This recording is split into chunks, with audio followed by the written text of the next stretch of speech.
What's up, guys? So this one's Yu-Gi-Oh content. So basically what I want to do is show you guys my process for how I break down a deck, take a look at what's needed for it and how I can make it better, make the adjustments I want to produce the final results that I'm looking for, and my thought process behind building. Currently I'm playing Raidraptor, so that's the process you're going to see today. Enjoy the video, let me know what you think, and I'm always open to suggestions. If you have any ideas for what I can do to make things better. I know my picture quality sucks, I know it's dark, I apologize. I don't have the great studio quality stuff that most people do have now, but enjoy. Later.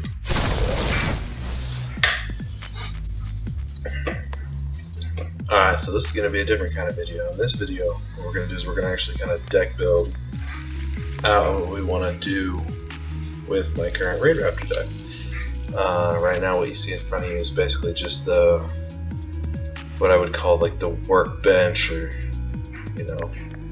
back to the drawing board status for the deck. It's kind of just scattered everywhere and it looks like a mess, but what you have here are all of the deck core, kind of mandatory deck stuff. It's your Raidraptors, tributes, whatever.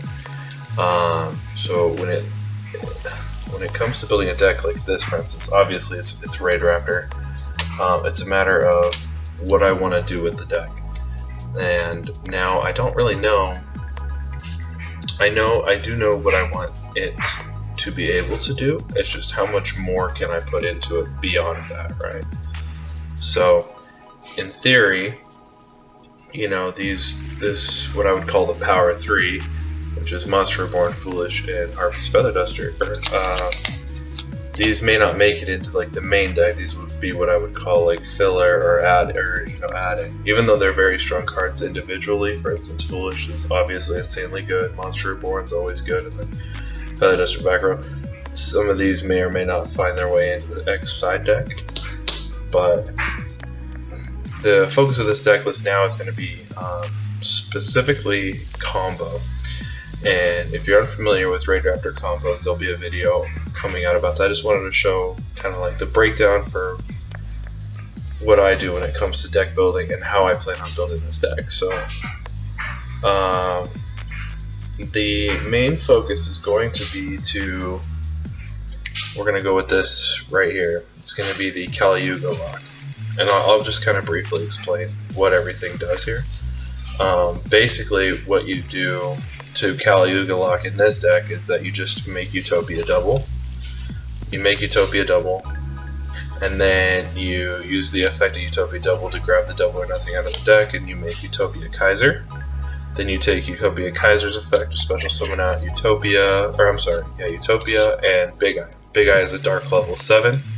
And then with the help of the Phantom Knights rank up magic launch, you do it on your opponent's turn. You make King Kali-Yuga for that turn. All cards, it just shuts everything down. And then in the end phase, you can detach and nuke the back row, so that if they set cards or whatever, there's nothing in the back row to worry about. So if they try to set judgments and strikes and infinite impermanence or whatever, boom, it just clears all of the back row. So then going into your turn, essentially in theory, because they couldn't activate cards or effects on their turn, and all they could do was really set cards, you've left your opponent in a lackluster spot. You swing for OTK, that's game, right? Seems pretty legit. It does require a lot though. Just to play that engine alone, I have to dedicate 5 cards in my extra deck. And the Utopia, you could argue, is not necessary, but you're already playing double or nothing, so 10k beater with just using double or nothing off of Utopia double can sometimes be enough to just win the game by itself, so there's no need to go into full combo extensions. So if your opponent opens terribly or what have you, you could just take the easy route and just go, boom, here's 10k. So, and then on top of that too, the other versatility is Kaiser summons up to the number of materials. I would say 99% of the time it has at least 2. So then you'll summon the Big Eye and the Utopia, which just puts another beater on board for when your turn does come back around, you swing for 25. So that's kind of the essence of the Kali-Yuga lock.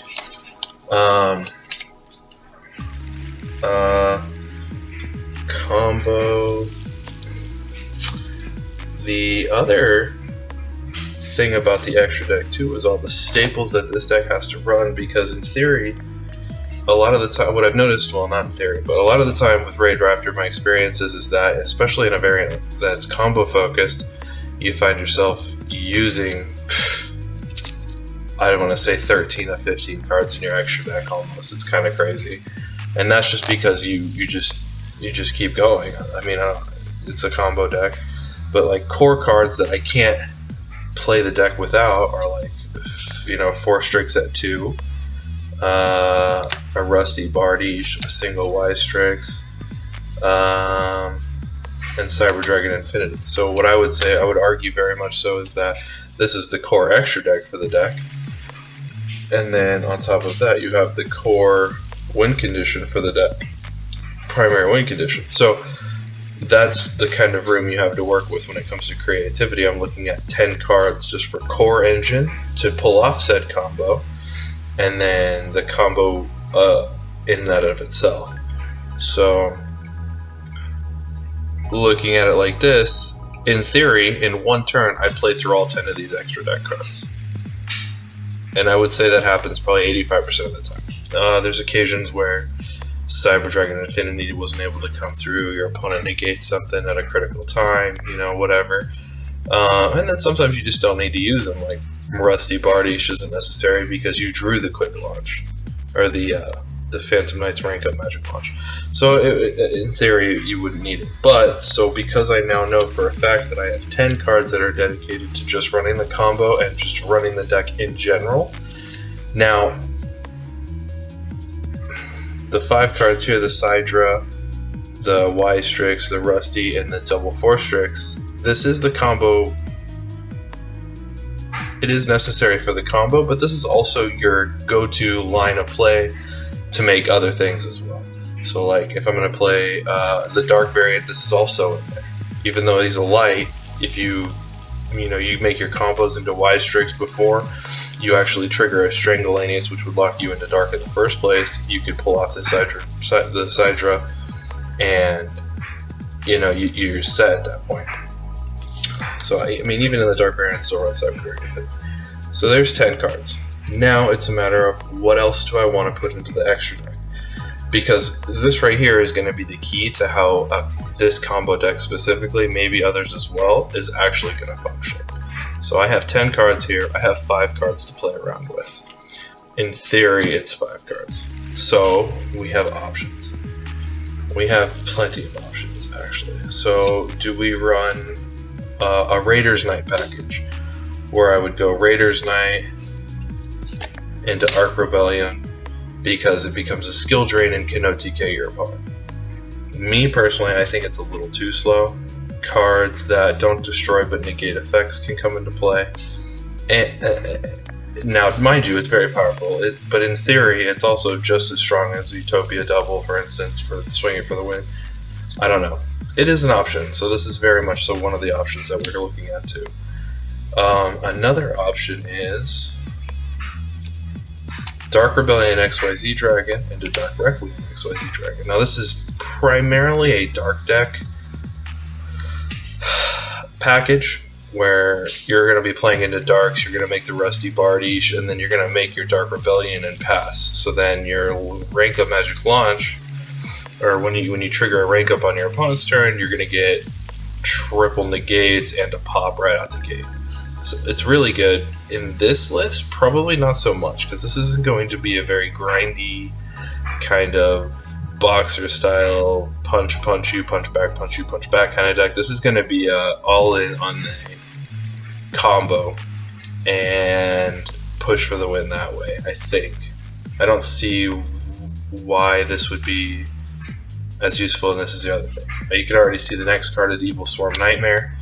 It's just a solid card. You can make it off to the side. Sometimes if you have just that one extender extra, you can make an extra rank 4, setting this over to the side like in defense, and then when your opponent goes to specials, it can be, it can be incredibly detrimental. The problem I see with this is as a standalone, if your opponent manages to,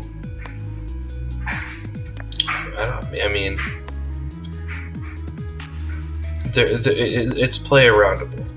It's strong in that it shuts down like XYZ strategies. It can slow down synchro strategies, which very much so could be a big thing with like Sword Soul coming out. You could set a monster, force them not to be able to synchro, or other XYZ strategies that like Burning Abyss plays, where now they have a set monster, so Burning Abyss monster can't trigger. It could screw up PK combos.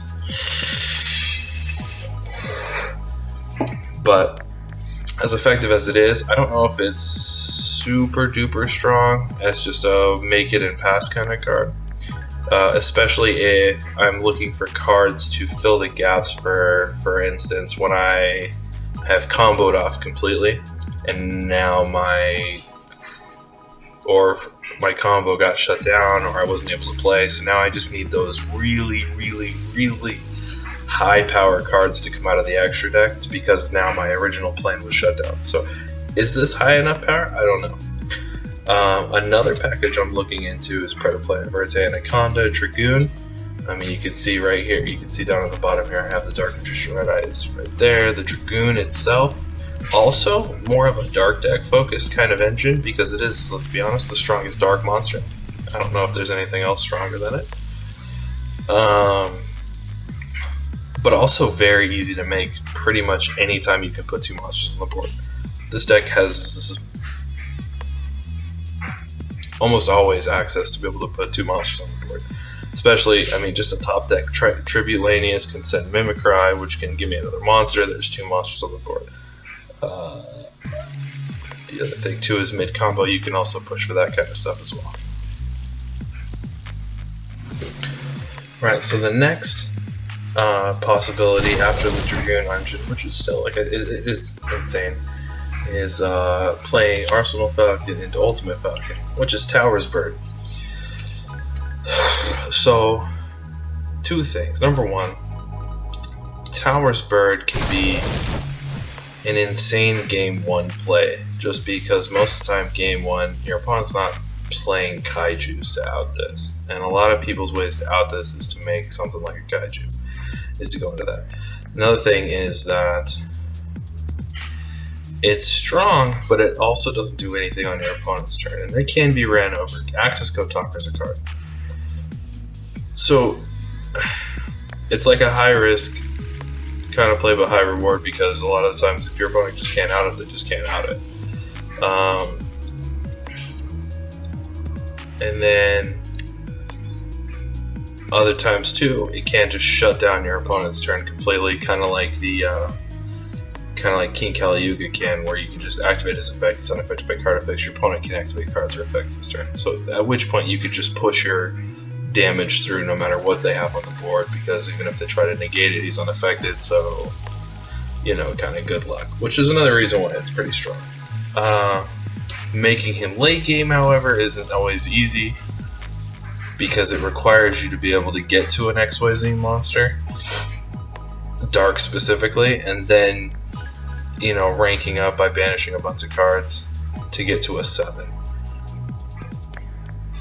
Can be done in the combo, it can be done as part of like an alternative route, but it's not always the easiest thing to do. But it's very easy, but it's not impossible, I should say. And then the last card that's here is, do I run a card like Satellite Cannon Falcon, which on summon, you know, you can detach and nuke your opponent's back row, and they can't respond to it. So it's literally just a walking back row removal hate kind of card. 5 spots. Oh, and then let's not forget this combo engine either, because I can also run a Utopic F-Zero package. You can see what the issue that I'm going to have with this immediately is I have 5 spots and this takes 3. Which means if I run this, I only have 2 other spots left to mess around with. Whereas if I don't run this, I have 5 spots. Most of these are 2 card spots. At least I can run a single copy of something.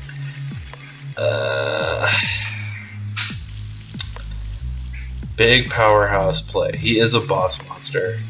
He does have protection clauses. He does have a negate. He doesn't have any way to power up, but he does have a negate. It's interesting. It's something to think about. Like, if I wanted to, in theory, you could, you know, you could make a claim that he's in some ways better than Ultimate Falcon just because he still has the same kind of protections, but he's a walking negate versus this guy. He just kind of sits there and says, "Can you deal with me?" But 5 spots.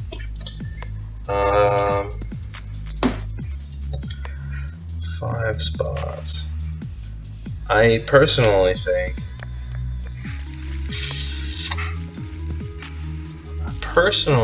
right out the gate that Utopic Draco Future is probably worth it, the 3 spots. And I say that because with the Garga Magician, if you do bring back the other guy, you could, in theory, use that. And it's almost always 4 Strix that you're bringing back, so you could always use that 4 Strix to rank up with one of the other rank up cards and go into something.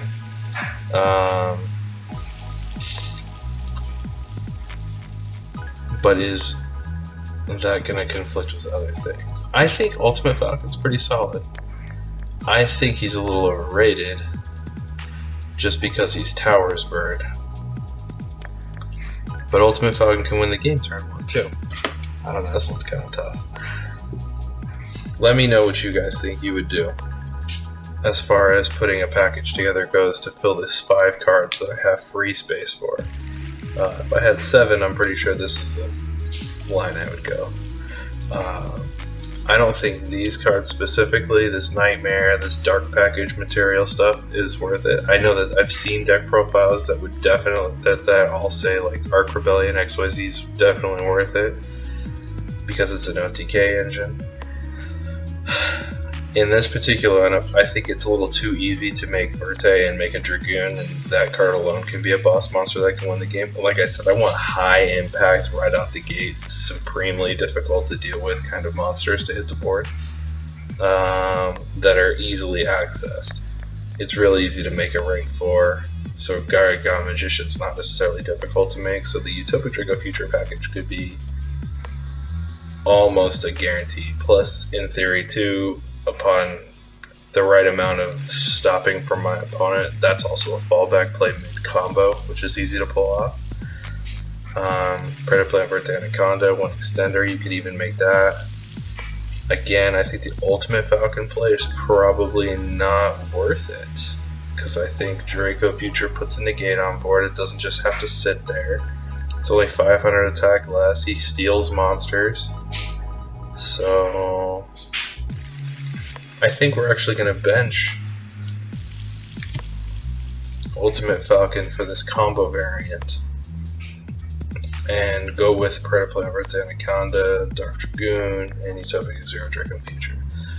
Only because high impact, they're both negates, they both have protection, very similar to Ultimate Falcon with protection, except they're, I mean, I think Dragoon makes sense just because of the simple fact that he's Dragoon. So let's go with that. We're gonna go with these. This is gonna be my 5 cards that aren't part of that are gonna be my alternate routes. So that puts 2 more boss monsters in the deck. So now I have a combo and 2 boss monsters to fall on too. So we'll side these guys for now. Boom, thanks. Put these guys off to the side.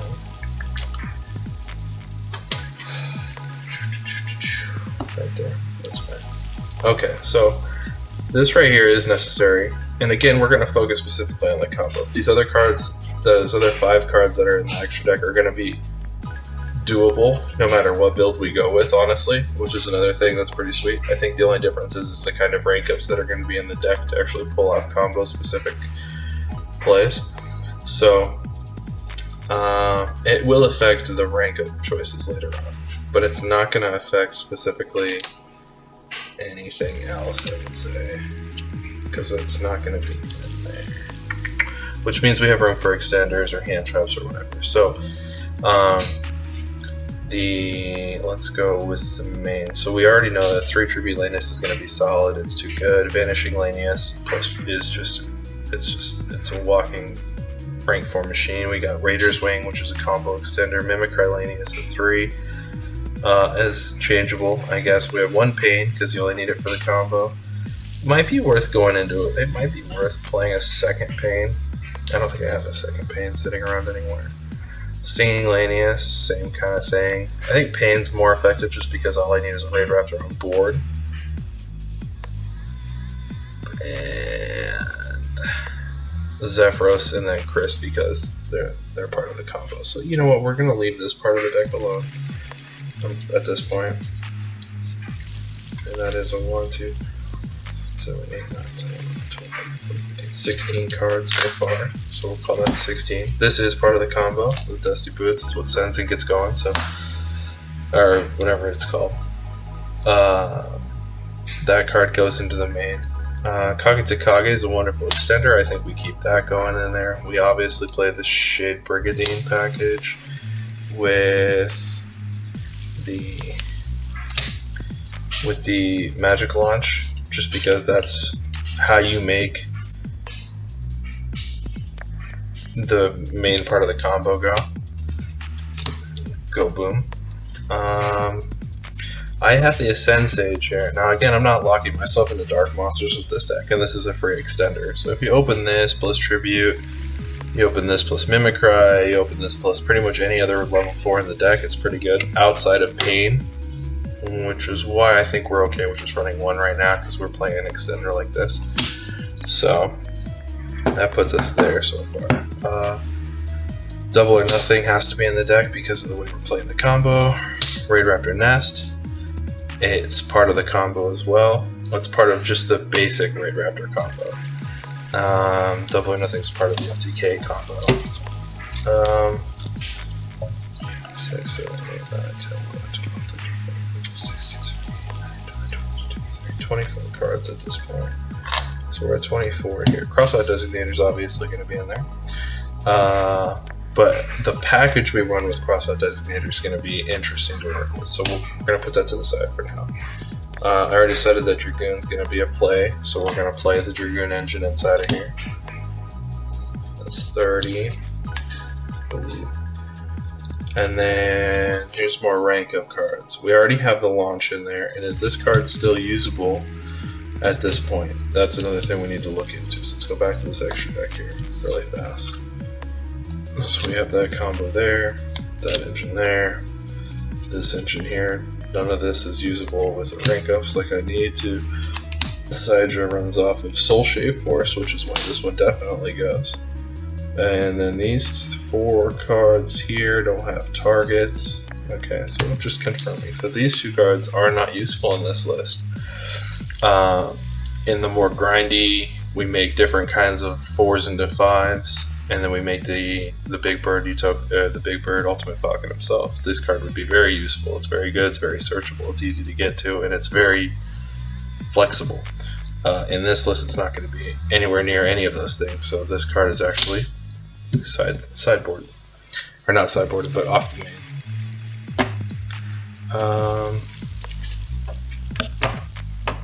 I do think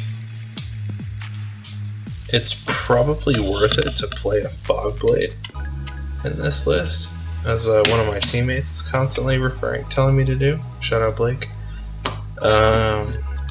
But right now I'm going to use another one of these as just a placeholder, and it's not a bad one either because if you drew, it's just an extender. And I only need one of the effects of either Boots or Rusty Bardish to go off to fully combo anyway. So if I have this in hand or if I need to use it, it's not that big of a deal. So we'll keep on. We'll put 2 in here. As far as the main goes, then we have 1, 2, 3, 4, 5, 6, 7, 8, 9, 10, 11,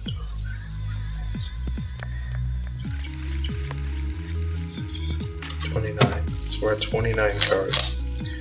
Okay, 1 more to 30, so we're 11 off of a full deck.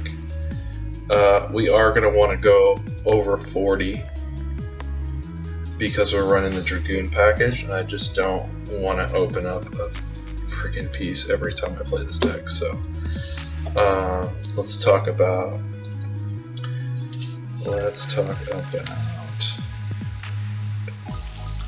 hand traps and crossout designator, because this is where comboing is going to be liked even more. I think this is right now is more important than, for instance, the power 3 at this point. I really want to make sure that I feel comfortable with this before pushing into the power 3. We have 11 cards to work with, 3 of which right here are crossout designator. That's just to get to 40. I'm thinking 42 or 44 card main. A combo is achievable with just about any 2 level 4 monsters. So because the entire deck is 2 card combo oriented, I think it's safe to say that 42, 44, one of those numbers is good. So triple crossout designator is a thing. So we have 8 just to get to 40. 9 openings after that. Okay, so 8 to get to 40. So anyways, I'm thinking a main deck. Oh, and that's the other thing too. Hold on, where is? Thinking about the metagame and where we're at with the metagame. A card like Infinite Impermanence is now more so readily available to the general public. So we are going to have to fit this card into the deck. And I know it conflicts with Shade Brigandine, but we're playing Crossout, so it's kind of mandatory. Plus, if we open it, it's not the worst card in the world anyways. But we are going to have to do at least one of these. The Cyber Dragon structure deck that got released has this card in it, and therefore everybody that buys it's going to at least have this card. So it's probably going to be up there with the most easily accessible and most commonly used hand traps in the game, so it makes sense to prepare with Crossout for it. Plus, if you go normal summon tribute effect, and that's literally your only thing, and they say Infinite Impermanence, if you don't have the Crossout target in deck, you're really stuck. I mean, they can shut you down in a turn if your hand's really no good. So, and we don't want that.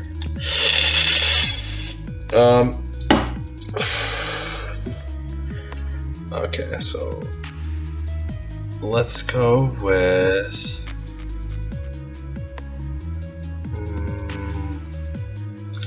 I like the net. Well, let's go cards that are going to affect us the most specifically.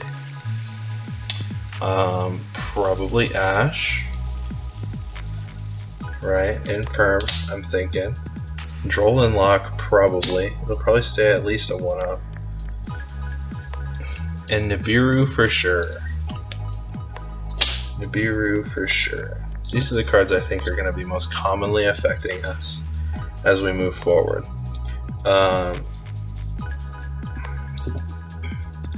So, and then I guess it's a matter of what level tournament we're talking about. I think in higher level events you're going to see Droll and Lock in the main, or those tricksters that just want to play Droll and Lock in the main.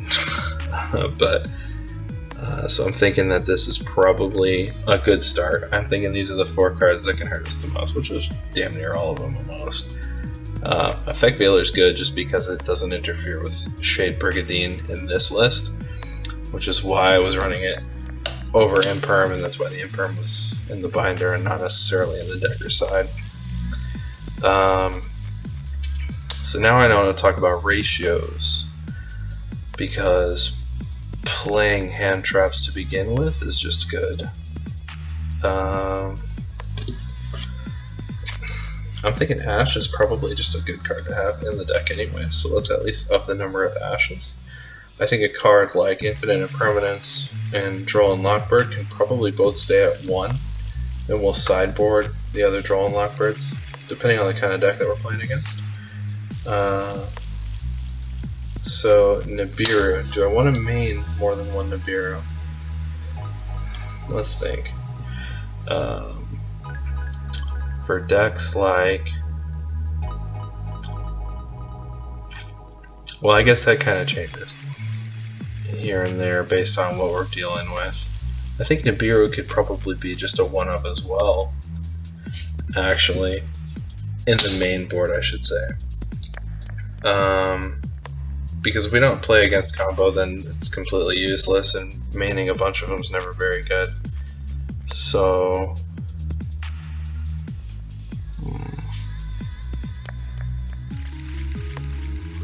6. Maybe we actually do crank Ash up to 3, play one of each of those. 6, 7, 8.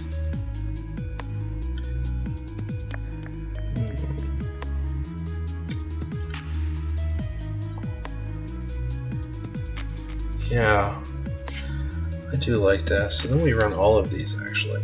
I think we put Valor in as well, just because it's a good negator like Infinite Permanence would be. If I wanted to play more copies of it, which I would. It's just, again, it has confliction in the main. So we'll go 3, 6, 7, 8 targets. And that way, too, I mean, you add Valor to the list of cards that can be stopped with Crossout Designator, so... Ash is just a generically good hand trap. Yeah. Yeah, I think that's not bad at all. And then we sideboard out the Drolls and the Nibirus. Drolls for decks like, I don't know, Drytron, and then Nibirus for decks like Drytron. I mean, those, you know, are big time other heavy combo decks would work too. But at least this right here, I can at least say, you know, if I want to go first, you know, Crossout Designator has pretty much the entire ground covered. And I feel like that's pretty good. But we do want to go, what did I say, beyond, we wanted to go beyond 40. So we'll actually go 42, I think.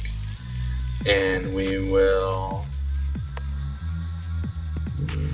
We'll work on the power 3. Here, we'll go power 3. So let me actually sleeve up these 2 cards in permanent Ash Blossom. With the right sleeves.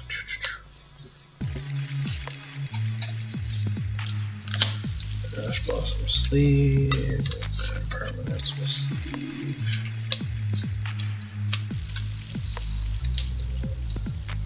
Boom, boom, boom. Alright, so now we have our targets for Crossout Designator, and I feel like we pretty much cover the board generically. We're talking 1, 2, 3, 4, 5 different possible targets for Crossout Designator, and at no point are any of these actually bad to come across. So we'll play all of those, including the Designators, obviously. So boom. So I think right here we're actually at 40. 7, 8, 9, 10, 11, 12, 13, 14, 15, 16, 17, 18, 19, 20, 21, 22, 23, 24, 25, 40. And I want to go higher than 40 just because of the Dragoon engine. So I want to play like 42. I think Foolish Burial is probably a standard. It's an extender in itself. It literally could get me. It's kind of insane. And then I think I'm actually going to choose the Feather Duster over the Reborn. The deck has enough extenders as it is, especially with a card like Foolish in there as a 1-up.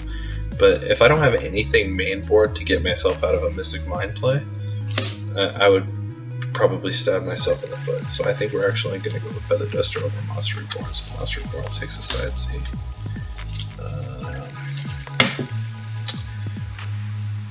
Boom, boom, boom. So, retire those, until we go back to a dark build or a more bird-focused build.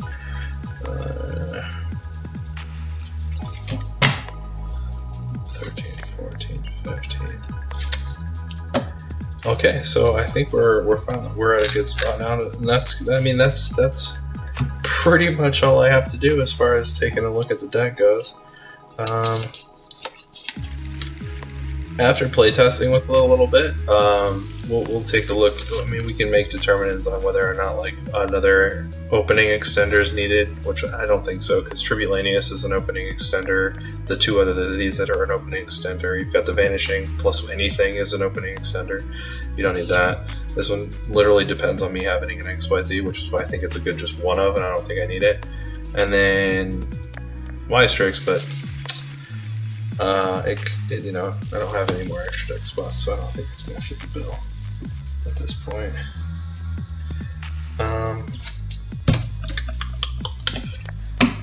Let's talk about the sideboard a little bit. Dark Roll no more is kind of a staple. This deck can actually run Forbidden Droplet because you can throw cards away like Mimicry Lanius.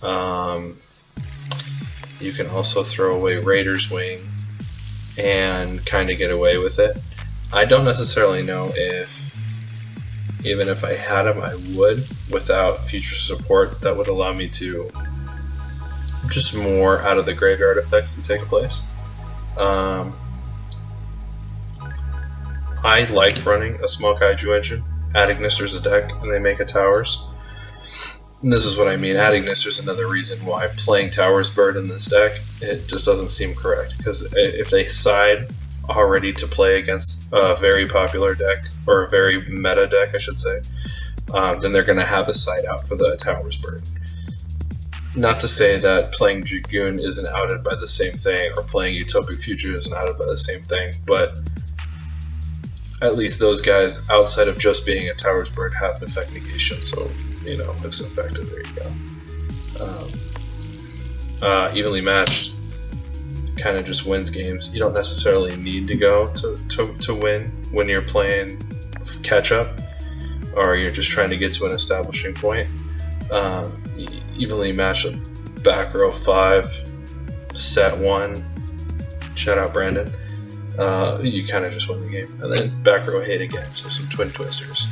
This card's better than Cosmic Cyclone because you do have cards like Raider's Wing and Mimicry Lanius to discard. And so I feel like it's probably comfortable. So what we are going to have to do is figure out something here, because I have a 4, a 7, 8, 9, 10, 11, 12. I have 3 spots available and 4 extra hand traps that I could play into. I think Control and Lock affects more than Nibiru does, so I'm thinking we're actually going to go double Nibiru because of the one that's already in the main, and then triple Droll. So we'll put this one off to the side.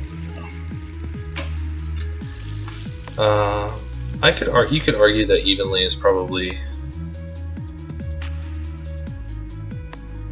well,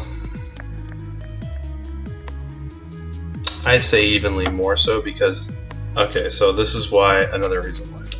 If I side in a bunch of hand traps for going second, knowing that I'm going to have to go second at this point, and say somebody can cross out Designator me, of course they can cross out Designator Nibiru or Joel and Lockbird like they would normally, whereas my turn, a card like Evenly Matched in my hand coming back to me, it's going to force out negation, it's going to do everything that they don't want to see happen. So yeah, I like this a lot, actually. I think this is how it's going to run. Again, let me slap one of these sleeves on here.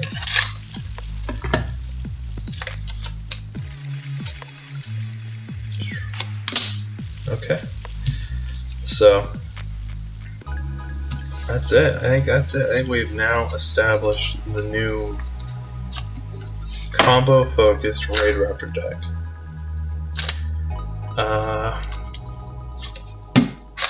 Yeah, that's what it's going to look like.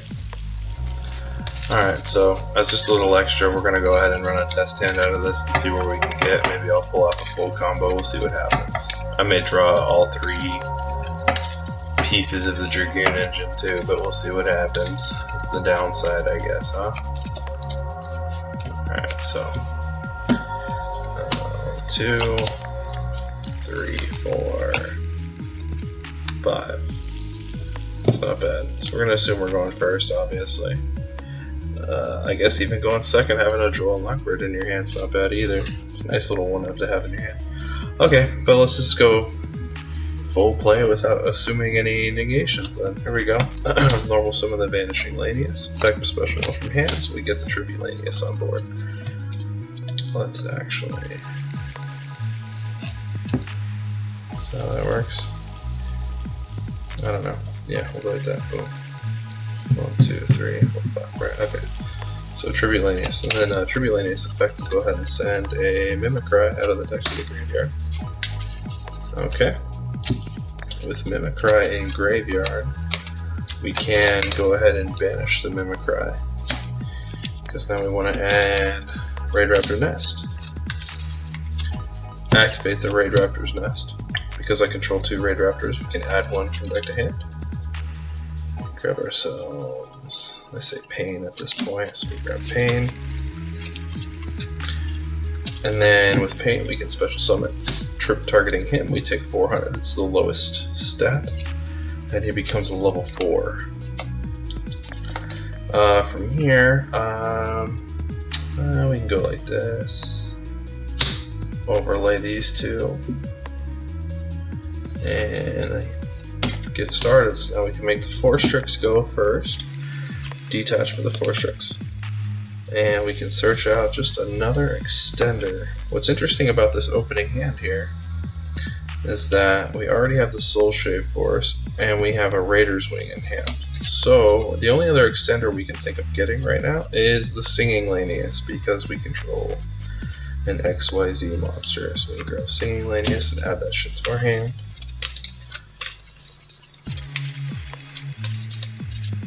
Which is pretty nuts. So now we can special summon the Singing Lanius, because we control an XYZ. Then we can actually use the effect of Raider's Wing here to special summon himself by detaching a material off of a monster I control. So there you go. We can go ahead and now we can link away the 4 Strix and him and make a wise Strix. So very wise. Wise Strix effect on some will bring out Blackwing Zephyros, the Elite. So boom. And then we don't make any more plays from here. Now we're gonna just pay half to the gods. It's gonna target the 4 Strix in graveyard. 1, 2, 3, 4, 5. Right. Summon out the 4 Strix, and that's going to give us Cyber Dragon Infinity right there. Now, if we'd have been Nibiru'd already, we'd have been Nibiru'd already. Hopefully they would have let us at least get to this point. We could even make a Cyber Dragon Infinity, but it is what it is. So half our life points gone. Boom. 4K. Still have a Droll and Lockbird in hand, which is pretty sick. So now we can go here like this, overlay, and make the second 4 Strix.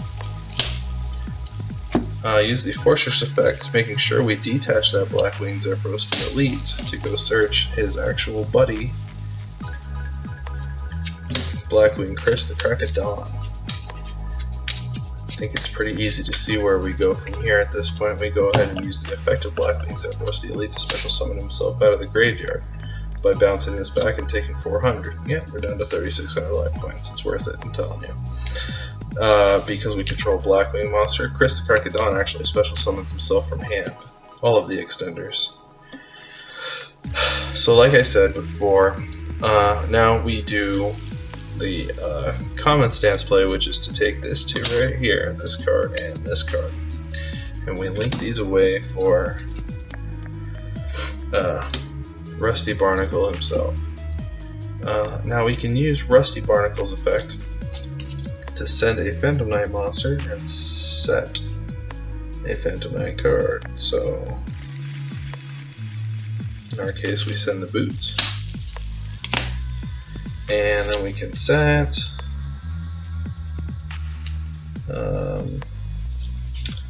the Rank Up Magic Launch to the back row there. It's kind of blended in, but you can see it, I promise. Alright, so now that we have that going for us, we can banish this guy here. Boom. And go ahead and grab our Shade Brigadine out of the deck. Add it to our hand.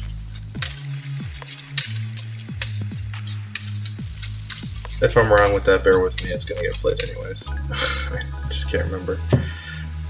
From here, we actually have enough extenders to make one more thing happen.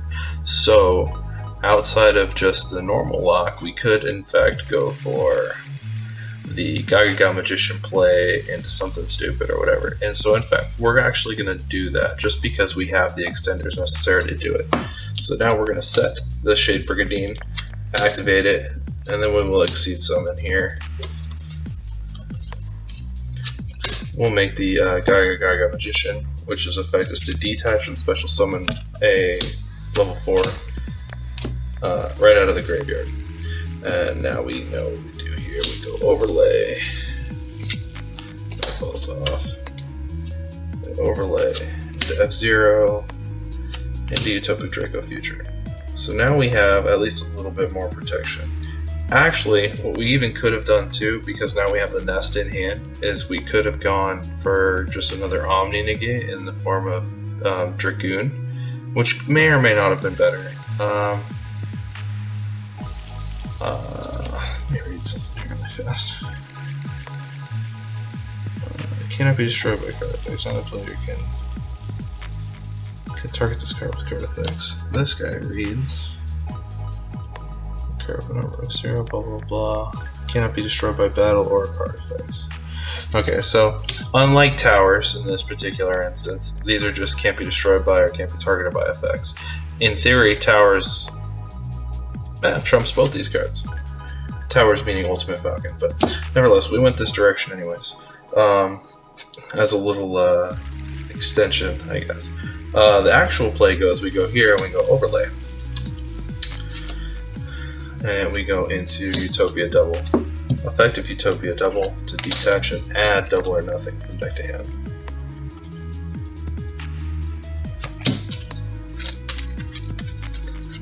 Which might have been a better reason, another reason to go ahead and go for the pay 2k, but we're down to 3,600 life points, so I would say that Dragoon's probably the fallback play, unless I open it or get negated and shut down, in which case he's just a power play. So I think we always want to go Draco Future here, because we don't just want to go down to 1,600 life points for nothing. Turn 1, almost killed myself, here we go. His effect then, special summons out Utopia Kaiser. We use Kaiser's effect. Detaching the Raider's Wing to special summon out Big Eye and number 39.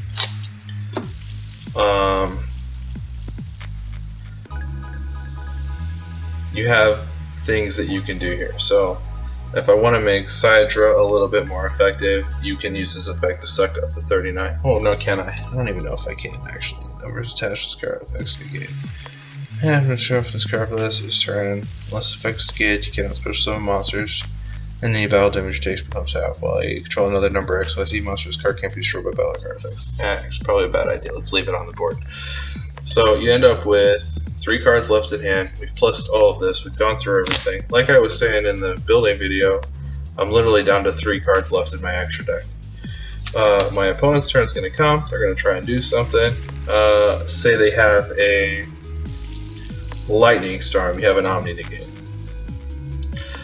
But it really doesn't matter anyways, because we go Trigger, Phantom Launch, right on top of the Big Eye. This comes up. Now it doesn't matter what they activate, it's always negated. Conditional. They set a bunch of cards, you detach, boom, you go into your turn, I draw for turn.